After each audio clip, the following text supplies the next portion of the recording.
Hello students, welcome to Abhimanyu chemistry, online platform for chemistry subject. यहाँ पे हम chemistry पढ़ते नहीं, केमिस्ट्री फील करते हैं। लेक्चर नंबर 3 टॉपिक्स नाव काय होतं रे?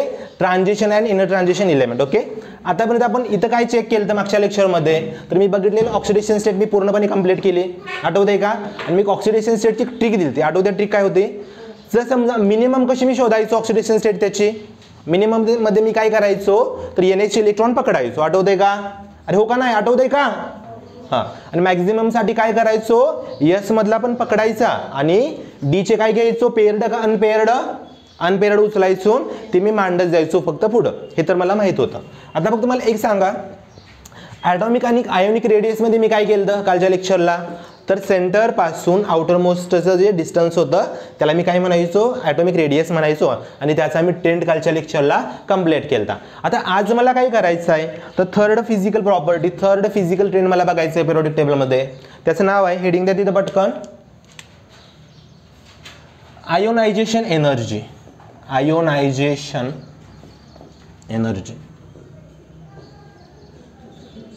आता याच्यामध्ये काय करतो बघा, मी स्टोरी तीच आहे रे कालच्या लेक्चरची। आपण काल काय केलं तर एका गावाची गोष्ट सांगत होतो ना, आठवतंय का? त्या गावामध्ये काय होतं रे? एक गाव होतं समजा, त्या गावाच्या बरोबर सेंटरला हे घर कोणाचं आहे? नाव काय होतं घराचं? ह्या मोठ्या ना, हा न्यूक्लियस निवास होता ना, हा वाला न्यूक्लियस निवास आहे। आणि शेजारी काय होतं रे? अशी मुलं अशी गोळा करून अशी उभा राहिलेली। आता प्रॉब्लेम काय झाला, मी काल सांगितले तुम्हाला, हा जो बाहेरचा इलेक्ट्रॉन होता हा एक मुलगा आहे, आणि ही कोण आहे? मुलगी किंवा सुंदर कन्या काल म्हणलेलं मी। आता प्रॉब्लेम काय झाला, आपण कालच्या लेक्चरला काय केलं तर ह्या ई मधलं आणि न्यूक्लियसच्या सेंटरचं मी अंतर मोजलं, ते काय होतं माझ्यासाठी? माझी ॲटॉमिक रेडियस होती। अरे बरोबर का? आता पुढं काय करायचं आहे मला, तर आता मला समजलं की ह्या दोघांचा आता बॉन्ड तयार झालाय, म्हणजे हा तिला टेक्स्ट करतो, ही पण त्याला टेक्स्ट करते, आणि समजलं भावाला। भाव कोण आहे? Ionisation energy. आता भावाचा रोल काय असतो? त्या इलेक्ट्रॉनला भाव काय करणार? तिथून बाजूला काढणार, लाथा बुक्क्या मारणार ना त्याला आल्यानंतर। आता भावानं काय केलं, मग या इलेक्ट्रॉनला इथून बाहेर काढायचं आहे। हे प्रेमानं ऐकेल का? मग त्याला काहीतर एनर्जीची गरज आहे, काहीतर ताकदीची गरज आहे, त्या ताकदीलाच म्हणलं जातं आयोनायझेशन एनर्जी। म्हणजे काय करायचं आहे, ह्या दोघांना जुदा करायसाठी, दोघांना सेपरेट करायसाठी जी ताकद लागते, जी एनर्जी लागते, त्यालाच काय म्हणायचं? Ionisation energy. मग मी डिफाईन याला कसं करतो बघा, आपण लास्ट इयरला पण बघितलेलं, हे लिहायचं कसं तर the amount of energy, the amount of energy require कशासाठी? टू रिमूव्ह, याला बाजूला काढायचं आहे रे, टू रिमूव्ह अन इलेक्ट्रॉन। कशातली इलेक्ट्रॉन आहे रे? याच्या त्याच्यात खूप अंतर, बाहेरचं आहे ना सगळ्या, बाहेरच्याला मी काय म्हणतो? Outermost electron in outermost shell in gaseous state करतोय फक्त, इन गॅसियस स्टेट। आता एक काम करतो मी पुढं, समजा ह्या स्पेसिसला मी नाव दिलं ए, नाव दिलं, हा ए नावाचा स्पेसिस आहे, बरोबर? आता समजा ह्याला मी सुरुवातीला काय करतो, याचा गॅस तयार करतो, ए गॅस झाला। ओके, आता इलेक्ट्रॉन लूज करणार, म्हणजे याच्यावरती चार्ज कोणता येणार? ह्यानं समजा एक इलेक्ट्रॉन लूज केला, म्हणजे त्याच्या डोक्यावर चार्ज, शिकलो की केमिस्ट्रीत, एक सोडला तर प्लस येतो। समजा यानं पहिला सोडला, इथं ए प्लस लिहितो, इथं मी ए प्लस। ओके, आणि ह्या इथून इलेक्ट्रॉन बाहेर पडला, आणि ह्या इलेक्ट्रॉनला बाहेर काढायसाठी ज्या एनर्जीची गरज पडली ती असते आयोनायझेशन एनर्जी। मी मोजतो किलो ज्यूल पर मोलमध्ये। आल्या का डोक्यात तुमच्या? हे कळते का काय करतोय? किलो ज्यूल पर मोल मोजायचे। आता पहिला संपला, आता समजा मी काय करतो, परत माझ्या डोक्यात अजून एकाला सोडायचं आहे, हा ए प्लस मी तर ISS घेतला। आता यानं अजून एक इलेक्ट्रॉन सोडला, चार्ज काय येईल त्याच्या डोक्यावर? हो का? एक सोडला की काय आलता? +1 आलता, 2 सोडलं की +2 येणार, बरोबर? मग इथं काय होणार? दुसरा सोडला की त्याच्या डोक्यावरती काय येणार सांगा पटकन? A+2 झालं, एक इलेक्ट्रॉन अजून इथून बाहेर पडला, आणि इथं काय एनर्जी लागते त्यालाच मी म्हणतो आयोनायझेशन। फक्त एक काम करतो, इथं मी ह्या पहिल्या स्टेपसाठी ह्याला मी पहिली लिहितो, ह्याला मी दुसरी लिहितो। आता 2 बाहेर पडले, मला आता काय करायचं आहे पुढं? हा पण किलो ज्यूल पर मोलमध्येच आहे, इथं 15 किलो ज्यूल पर मोल। आता तिसरं काम काय आहे माझं? मला तिसरा पण इलेक्ट्रॉन बाहेर काढायचा आहे त्याच्यातनं। आता तुम्ही मला सांगा, इथं दुसरा मी हायचा पुढं घेतला A+2.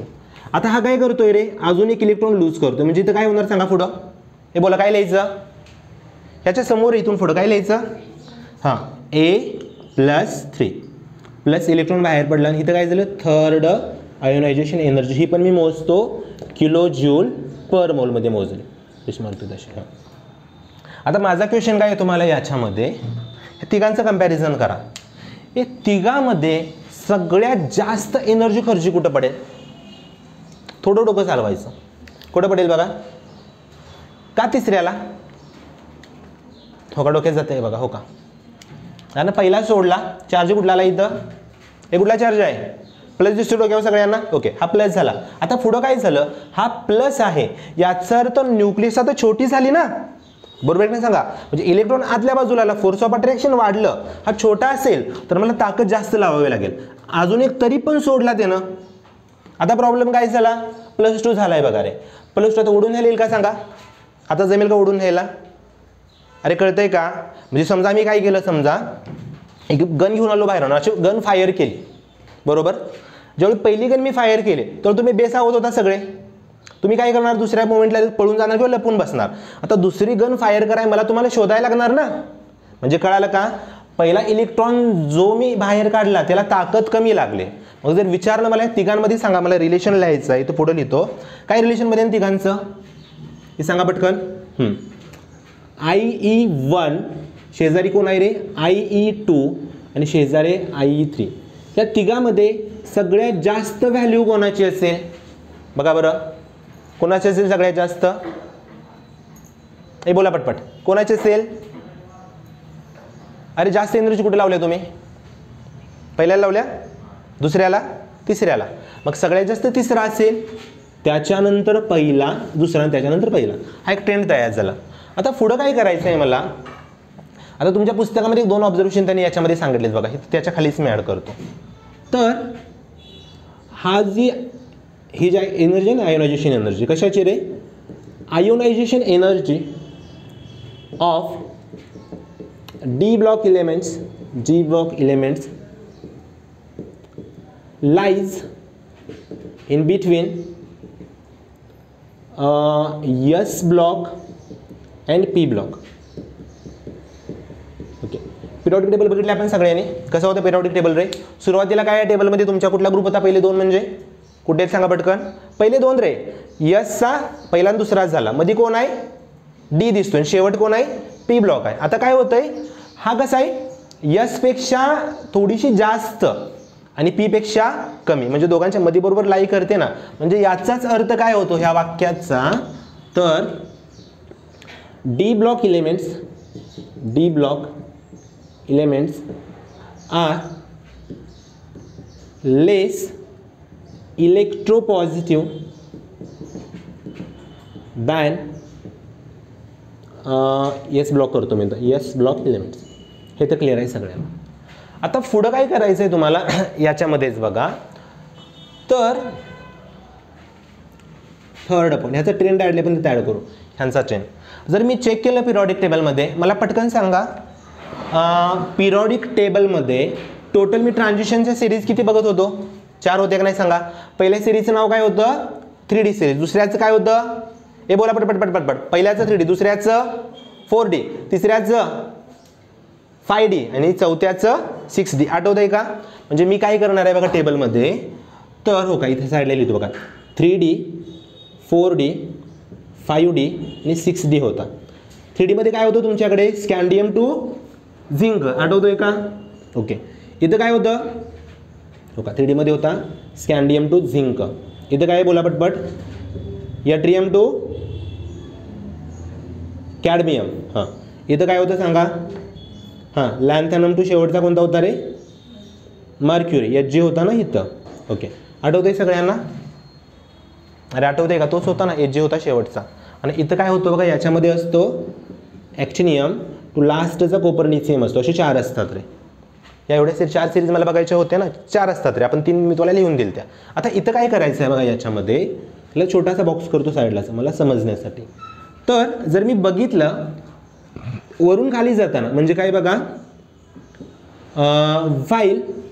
While moving from 3D to 4D series, म्हणजे वरून खाली चाललोय ना मी. आता तुम्ही मला सांगा, थोडं डोकं चालतंय का बघा. हो का. तर मी स्कॅन्डियममध्ये एट्रियममध्ये चाललोय. साईज वाढते का कमी होते? काय होतं? ॲटॉमिक साईज वाढते का कमी होते? काय होते सांगा, बोला पटपट. साईज वाढते ना खाली, वरून खाली जाताना. साईज ॲटॉमिक साईज वरून खाली जाताना रे, आठवते का बघा का. हे ली ना की रबचे फ्रेंडशिप वाला ग्रुप आठवतोय का? मी वरून खाली गेलो, नवीन शेल साईज वाढलेली.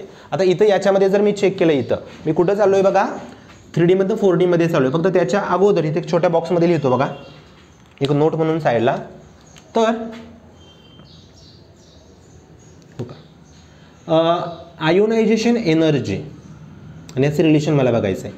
तुम्ही मला सांगा, हो का, जेवढी रेडियस मोठी असेल, रेडियस मोठी म्हणजे कळतंय का, म्हणजे ॲटम खूप मोठा झाला, हो का, जेवढी रेडियस मोठी आहे तेवढी एनर्जी काय होणार, कमी लागेल का जास्त लागेल इलेक्ट्रॉनला सेपरेट कराय. म्हणजे हो का सांगतो तुम्हाला. आता फॉर एक्झाम्पल, हा न्यूक्लियस माझा इथंच आहे, बरोबर. हे पोरगं त्या गावामध्ये तिथंच राहतंय, त्या गावातच राहतंय. आणि समजा दुसरा एक इलेक्ट्रॉन आहे की जो अमेरिकेमध्येच राहतो. मग सेपरेट करायला सोपं कुठला आहे का अमेरिकेतला? कारण सर अट्रॅक्शनचा विषयच नाही ना. मग इथं पण सेम तसं, जर इन्व्हर्सली लिहिताना मी तर ॲटॉमिक रेडियस करतो, म्हणजे कळतंय का बघा तुम्हाला. सर जेवढी मोठी रेडियस असेल तेवढी एनर्जी काय होणार, कमी का जास्त? हे बोला. अरे लांब अंतर वाढलं रे, अंतर वाढलं म्हणजे एनर्जी कमी झाली ना. आणि अंतर जर छोटं असेल तर, इलेक्ट्रॉन जवळ असेल तर काय होणार? हे बोला पटकन. इलेक्ट्रॉन क्लोज असेल तर काय करायचं? म्हणजे ते पोरगं त्या गावातच राहतंय, मग काय करायचं सांगा. म्हणजे शेजारीच घर आहे. न्यूक्लियस मग कशी म्हणलं ना तसं, हा त्याच गावात, हा तिथं शेजार आहे. म्हणजे इथं भांडणं होणार, जास्त एनर्जी जास्त खर्ची पडणार. मग इथं तेच करायचं आहे तुम्हाला. आता काय झालं बघा, मी कुठून कुठं मूव्ह झालो, while moving from 3D to 4D series. एक काम करतो इथं बघा, ॲटॉमिक रेडियस इन्क्रीजेस. मग आयोनायझेशन एनर्जी काय होणार हे सांगा पटकन, काय होईल? अरे रेडियस वाढली की एनर्जी काय होते, कमी होणार ना. म्हणजे 3D मधनं 4D मध्ये जाताना आयोनायझेशन एनर्जी माझी कमी झाली, बरोबर. आता पुढचा पॉईंट फक्त थोडासा लक्षात ठेवायचा. काय सांगतो बघा इथं तुम्हाला, ह्यात हे जे दिसते ना, ह्याच्यात वेगळे पण कशासाठी, त्यासाठी जर सेपरेट 12वीसाठी टॉपिक टाकलाय रे. हे बाकीच्या सगळ्यांचं ऐकत बसत नाही रे. आता इथं याच्यामध्ये मी काय करतो बघा, तर ऑन मूव्हिंग फ्रॉम, आता कुठनं कुठं जायचं आहे तुम्हाला, 4D पासून कुठं जायचं आहे, 5D पर्यंत जायचं आहे. कुठनं कुठं, on moving from 4D to, पुढची सिरीज कोणती आहे रे, 5D सिरीज. आता इथं काय होतं रे तुमचं, तर या दोघांची आयोनायझेशन एनर्जीची व्हॅल्यू नियरली सेम राहते. सेम म्हणजे कळते का, ॲक्च्युली वाय काय पाहिजे होतं, कमी वाय पाहिजे होती की नाही. का रूल माझा, तो रूल काय सांगतोय बघा, मी वरून खाली जाताना मला एक कन्सेप्ट माझी क्लिअर आहे की साईज माझी वाढत वाढत वाढत वाढत जाणार आहे. जर साईज वाढली तर एनर्जी कमी होणार आहे. मग आता खाली गेल्यानंतर कमी वाय पाहिजे होते ना. पण इथं काय झालं, जर मी 4Dतनं 5D मध्ये उडी टाकली तर याच्यामध्ये काय होतंय बघा, ionisation energy remains nearly same करतो, की नॉट चेंजेस म्हटलं तरी चालेल. आणि आता कुठनं कुठं जायचं सांगा मला. शेवटचं काय आहे बघा बरं, हे बोला पटपट, काय होणार शेवटचं कुठलं आहे बघा बरं जरा. 5D to 6D. हां, अगेन ऑन मूव्हिंग फ्रॉम शेवटचं सांगा, काय शेवटचं वाक्य येत होतं बघा रे, मूव्हिंग फ्रॉम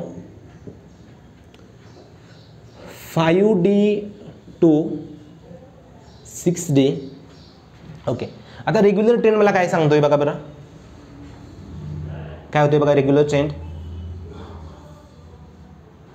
काय केलं तर चेक करणं वरती. हो का, सुरुवात कुठून केली ती मी बघा, कुठनं 3D मधनं 4D मध्ये गेलो. 3D मधून 4D मध्ये गेल्यानंतर काय झालं, तिथं माझं आयोनायझेशन एनर्जी कमी झाली, कमी झाली, हे तर क्लिअर होतंय.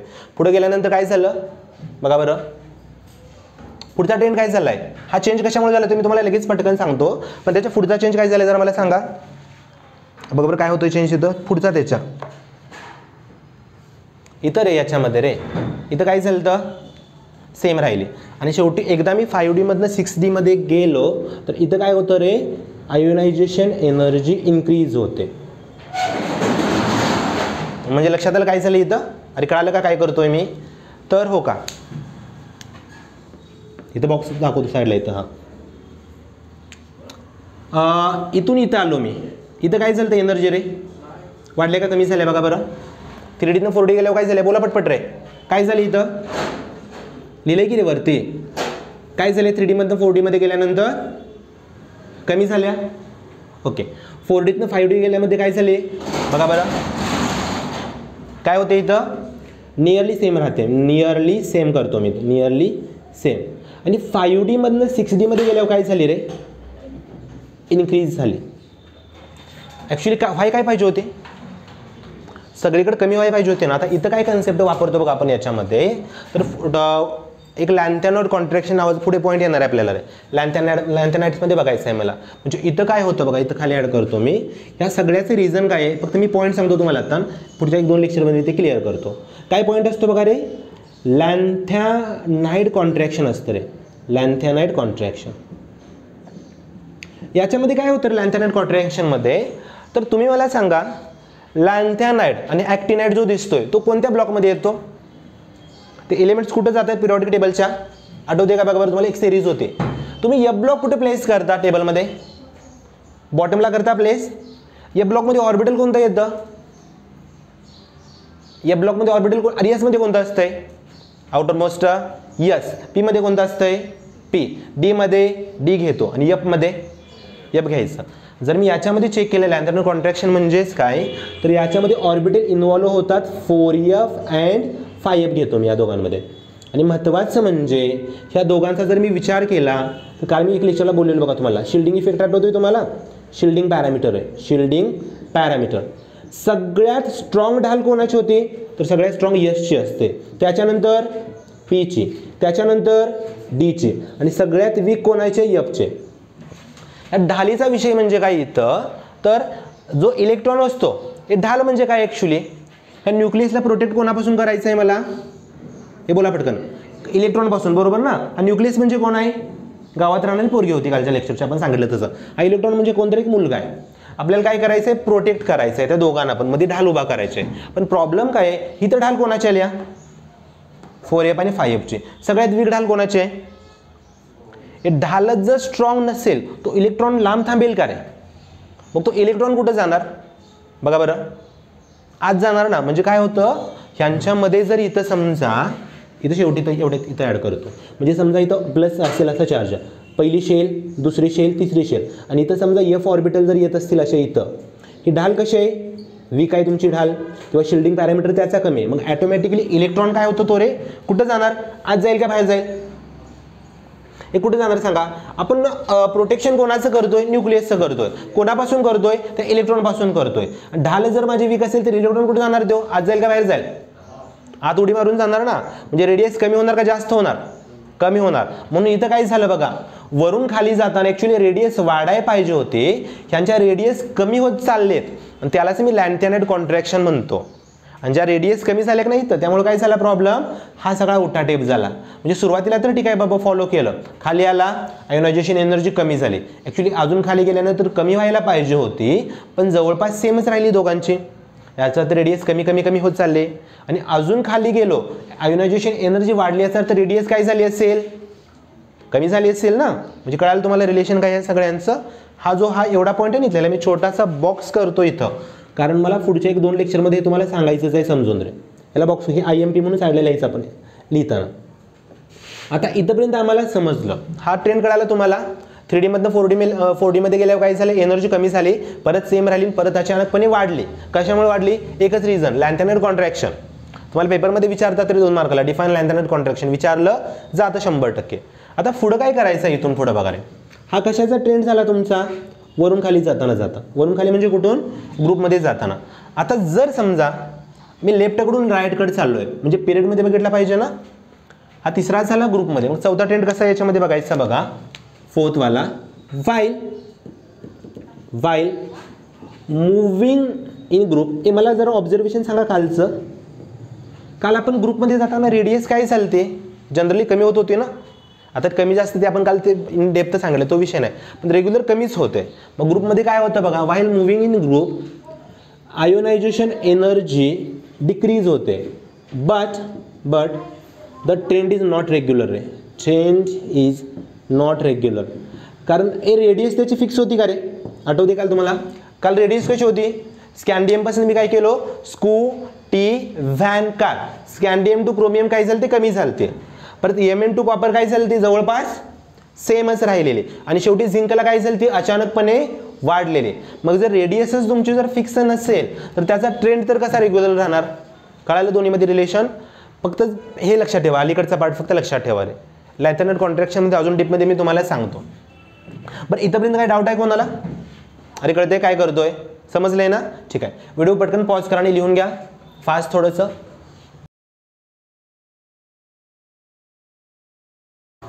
ओके, आता इथून पुढं काय करायचं आहे बघा, इथंपर्यंत मला लेक्चरचा पहिला पॉईंट क्लिअर झाला.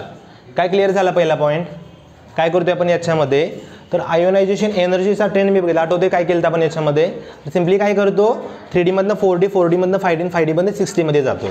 म्हणजे हा पहिला पॉईंट इथं माझा संपला आयोनायझेशन एनर्जीचा, आणि तो ट्रेंड पण मी कव्हर केला.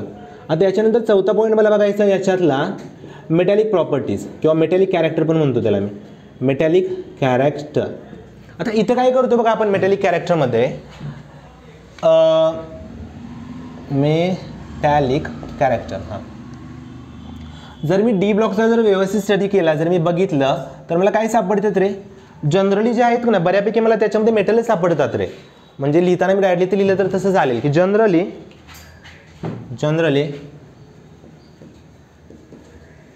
D block elements are metals करतो, D block elements are metals. मग जर हे मेटल असतील, मला मेटलच्या कुठल्या कुठल्या प्रॉपर्टीज माहिती आहेत आतापर्यंत. मेटल म्हणजे काय, अरे मेटल कोण असतो सगळ्यात पहिलं, मेटल म्हणजे काय दिसतं मला, हे बोला पटपट पटपट, काय असतो मेटल. हां बरं सॉलिडचं, ठीक आहे. अजून काय सांगू शकतो मेटलचा, सॉलिड बनण्यापेक्षा काय असतो मेटल, हार्ड असतात ना मेटल. म्हणजे पहिलं काय झालं इथंच प्रॉपर्टी मी ॲड करतो त्याच्या, दे आर हार्ड. आणि काय असतं त्याच्यामध्ये दिसतं काय आपल्याला, अजून काय दिसतं बोला पटपट. अबे काय बघितलं आहे ना मेटल, काय दिसतं मागं, हां काय दिसतच नाही काय, स्ट्रॉंग, हार्डमध्ये स्ट्रॉंग आलाच की रे, तरी पण स्ट्रॉंग परत. हां बोला काय असतो, चमकतो, चमकतो त्याला इंग्लिशमध्ये काय म्हणायचं, लस्टरस म्हणतात ना, लस्टरस म्हणजे काय, शायनी अपीअरन्स म्हणतो त्याला, शायनी अपीअरन्स. अजून काय, अजून काय असतो सांगा पटकन. मेटल म्हणजे त्याची वायर काढू शकतो ना मी त्याच्यातनं, वायर काढतो त्याला काय म्हणतो आपण, डक्टाईल असतो रे, कॉमा डक्टाईल. डक्टाईल चालतं काय, डक्टाईल म्हणजे ड्रॉन इंटू थिन वायर्स रे, ड्रॉन इंटू थिन वायर्स. अजून काय सांगू शकतो मेटलबद्दल मी, good conductor of heat and electricity, सगळ्यात महत्त्वाचं गुड कंडक्टर कशाचा, heat and electricity, good conductor of heat and electricity. हां अजून काय असते त्याच्यामध्ये रे, अजून काय दिसतो मेटलमध्ये मला वेगळे पण, बोला पटपट. अजून हा तीच मॅलेबल म्हणतात त्याला, वर्धनीयता मराठीत म्हणतात. म्हणजे वर्धनीयता म्हणजे काय, एखादा जर लोखंडाचं किंवा कोणता जर मेटल घेतला मी, वरून जर त्याला ठोको टाकला हातोड्यानं तर त्याचा पत्रा होतो, पातळ पत्रा तयार होतो ना, त्यालाच इंग्लिशमध्ये म्हणतात मॅलिएबल. मॅलिएबल, मॅलिएबलचा अर्थ काय मी कंसामध्ये लिहितो, मॅलिएबल म्हणजे काय, तर हॅमर्ड इनटू थिन शीट्स रे. एक शाळेमध्ये बेल बसवतात माहिती आहे ना, घंटी, त्यामध्ये मेटलच असतो ना, का वापरायचा, वाजतंय म्हणून, बरोबर ना, बरोबर वाजतोय म्हणूनच वापरणार ना.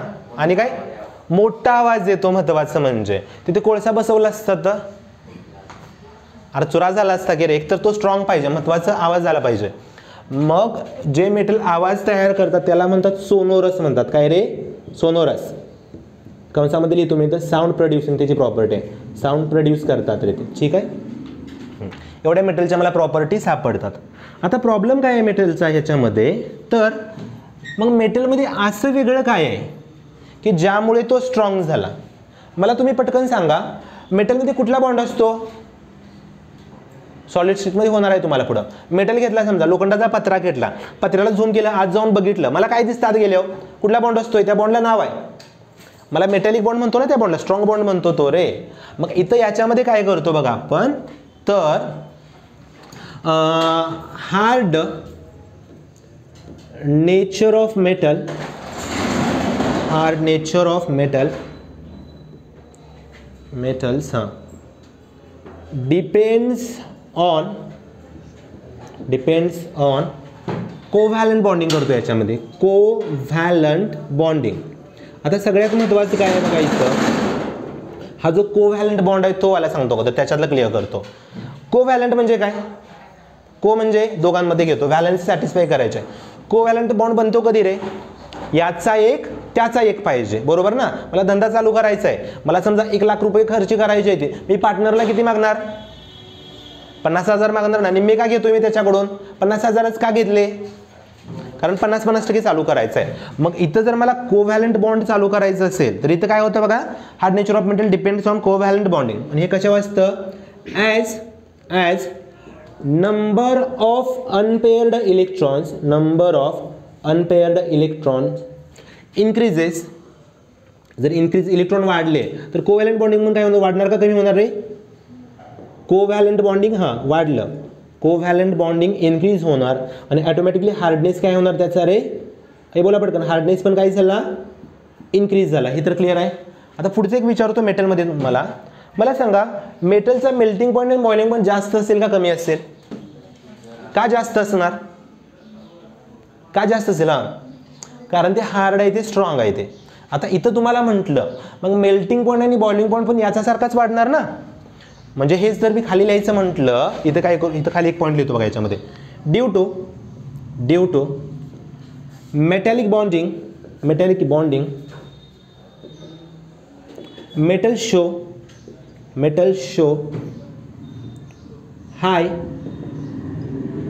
Melting point. दुसरा कुठला असतो रे? मेल्टिंग पॉईंट्स आणि दुसरा कुठलाही बोला पटपट. Melting point and boiling point. आता पटकन बोलायचं. जर मेटलचा हार्डनेस कधी वाढला?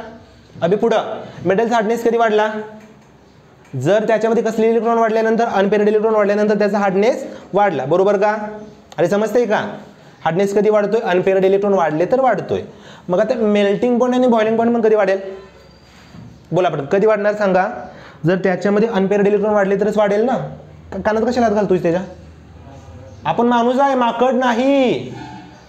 उद्या परत केसातले त्याचे काढून घात बसशील वा, नाही ना. सवय घा नाही, ते नाव घ्यायला लावायचं नाही. नाही बरोबर, तेवढंच कट करून टाकते ती परत तू फेमस. आता काय करायचं आहे बघा पुढे याच्या मला, तर ॲज नंबर ऑफ कुठले इलेक्ट्रॉन म्हणले मी तुम्हाला रे? Unpaired electron increases. ऑटोमॅटिकली काय होणार इथं? मेल्टिंग पॉईंट आणि बॉइलिंग पॉईंट पण काय झाला रे? इन्क्रीज झाला. हे तर क्लिअर आहे. मग जर मी चेक केलं, मला पटपट सांगायचं आता, स्कॅन्डियममध्ये अनपेअर्ड इलेक्ट्रॉन किती होते? स्कॅन्डियममध्ये डी मधला सांगा रे, एकच होता ना. टिटॅनियममध्ये 2 होते. परत कोण होता का? स्कूटी व्हॅनेडियममध्ये 3 झाले. कारमध्ये 4. कळते तुम्हाला? अनपेअर्ड इलेक्ट्रॉन वाढत चाललाय. मग याच्यामध्ये मी 3 ऑब्झर्वेशन माझे लिहितो ह्या सगळ्यांचा अभ्यास आपण केल्यानंतर, की त्या डी ब्लॉकमध्ये मला क्रोमियम, एक मिनिट, क्रोमियम कर्मोवी, हे तिघंजण, ह्या तिघांचा मला मेल्टिंग पॉईंट सगळ्यात जास्त दिसतो. CR for chromium, MO for molybdenum आणि W फॉर टंगस्टन. टंगस्टनचा सगळ्यात जास्त आहे ह्याच्यामधला, जवळपास 3499 डिग्री सेल्सिअसला तो हे होतो. एवढा जास्त आहे त्याचा रे. बलामध्ये म्हणून वापरतात टंगस्टनची तार. ते माहिती जुने पिवळ्या कलरचं बल याचं बघा घरामध्ये असायचं, पोल्ट्रीमध्ये खाली लावायचे बरोबर ग्राउंडला. ते पोल्ट्रीमध्ये ते बल का लावायचे? तर ऑलरेडी याचा मेल्टिंग पॉईंट खूप आहे रे. ह्याचा सगळ्यात जास्त पूर्ण पिरियॉडिक टेबलमध्ये सगळ्यात जास्त त्याचा आहे. 399 म्हणजे 3400 डिग्री सेल्सिअस आहे. जोक नाही रे. 100 डिग्रीचं पाणी हातावर पडलं तर आपल्याला कळायचं बंद होतंय. आणि 3400 मध्ये झाला काय? मग ती तार वितळत नाही रे तेवढ्या टेम्परेचरला, म्हणजे कळतंय तुम्हाला. म्हणून तो जर बल लावला का नाही किंवा 2 मिनिट जरी बल लावला आणि हातात घेतला तर हाताला गरम लागतो ना तो, का तर त्याचा मेल्टिंग पॉईंट सगळ्यात जास्त आहे, तो सगळ्यात जास्त आहे. या तिघांचा सगळ्यात जास्त आहे कुठला, क्रोमियम, मॉलिब्डेनम आणि वुल्फ्रॅम किंवा टंगस्टन म्हणतो, हॅव हायेस्ट किंवा higher melting point in that series. मग जर तुम्हाला मी विचारलं पहिल्या सिरीजमध्ये सगळ्यात जास्त मेल्टिंग पॉईंट कोणाचा आहे सांगा. पहिली सिरीज म्हणजे कुठली, 3D सिरीज. कोणाचा आहे सगळ्यात जास्त, हे बोला पडतं कोणाचा आहे, हे सांगा. पहिल्यामध्ये कोणाचा आहे, 3D सिरीजमध्ये कोणाचा आहे, तो क्रोमियमचा, दुसऱ्यामध्ये मॉलिब्डेनमचा आणि तिसऱ्यामध्ये टंगस्टनचं झालं. हे एक झालं. आता दुसरं ऑब्झर्वेशन याच्यातलं तर मी चेक केलं तर mercury has lowest melting point. पूर्ण पिरियॉडिक टेबलमध्ये सगळ्यात कमी याचा असतो रे, आणि याची व्हॅल्यू मला सापडत्या 243 केल्विन, एवढा कमी आहे रे. काय झालं, हां सगळ्यात कमी त्याची व्हॅल्यू कशाचे, मर्क्युरीचे रे. आता याच्यामध्येच तिसरं ऑब्झर्वेशन मी करतो इथं. तर थर्ड पॉईंट आहे याच्यातला बघा, तर मॅग्नीज आणि जर मी टेक्निशियम बघितला, ह्या दोघांचा जर आपण विचार केला मॅग्नीज आणि टेक्निशियमचा, तर ह्या दोघांचा कम्पॅरेटिव्ह कमी सापडतो मला रे. Also have lowest melting points. आता ह्यांचा कमी काय झाला, ह्यांच्या स्ट्रक्चरमध्ये प्रॉब्लेम आहे, ड्यू टू कॉम्प्लिकेटेड स्ट्रक्चर आहे, due to that complicated structure. आता तुम्ही मला सांगा, आपण ज्यावेळी पहिलं लेक्चर झालं त्या पहिल्या लेक्चरमध्ये कुणा तिघांना मी डी ब्लॉक एलिमेंट म्हणत नव्हतो, तिघं जण होते बघा. कोणतं, त्या तिघांना मी ट्रान्झिशन एलिमेंट म्हणतच नव्हतो. कोण होतं, क्रोमियममध्ये आहे बरोबर. क्रोमियमला कसं घ्यायचं, शेवट कोण होतं सगळ्यात, झिंकच्या खाली कोण होतं, कॅडमियम, आणि शेवटचा अरे आठवतोय का, मर्क्युरी होतं ना, 3 होते. मग इथं ते ॲड करतो चौथा point, zinc, cadmium, mercury are soft. हे हार्ड का राहिले नाहीत रे, अरे बाकीचे कसे सगळे हार्ड आहेत, हे सॉफ्ट का राहतात रे, असे का राहिले असतील का. अरे माझा रूल काय आहे हार्डनेसचा, मला काय पाहिजे, अनपेअर्ड इलेक्ट्रॉन पाहिजे. ह्या तिघांचा जर विचार केला, झिंक असेल, कॅडमियम असेल किंवा मर्क्युरी असेल, ह्यांचं डी ऑर्बिटल कसं आहे, डी मध्ये 10 इलेक्ट्रॉन असतात ना. मला झिंकचा ॲटॉमिक नंबर सांगा काय होता, 30 होता ना, म्हणजे अर्गॉन 3d10 4s2 होता, म्हणजे डी मध्ये 10च्या 10 भरलेत. अनपेअर्ड एक तर इलेक्ट्रॉन आहे का रे, मग इलेक्ट्रॉनच नसेल तर तो कोव्हॅलेंट बॉन्ड बनवेल का, म्हणजे ऑटोमॅटिकली हे तिघं पण कसे असतात रे, सॉफ्ट पण राहतात. आणि ऑलरेडी मी ट्रान्झिशन एलिमेंट म्हणतोय का रे, आपण म्हणतोय त्याने एलिमेंट, म्हणजे काय करतो आपण इथं, तर हे दोघं तिघं जण सॉफ्ट कशामुळे राहिले, तर ऑलरेडी यांच्यामध्ये ऑर्बिटल त्यांचं डीचं होतं ते फुलफिल झालं. तर इथंपर्यंत क्लिअर आहे, अरे समजली इथंपर्यंत काय करायचं आहे, ठीक आहे. पटकन व्हिडिओ पॉज करा आणि लिहून घ्या हे.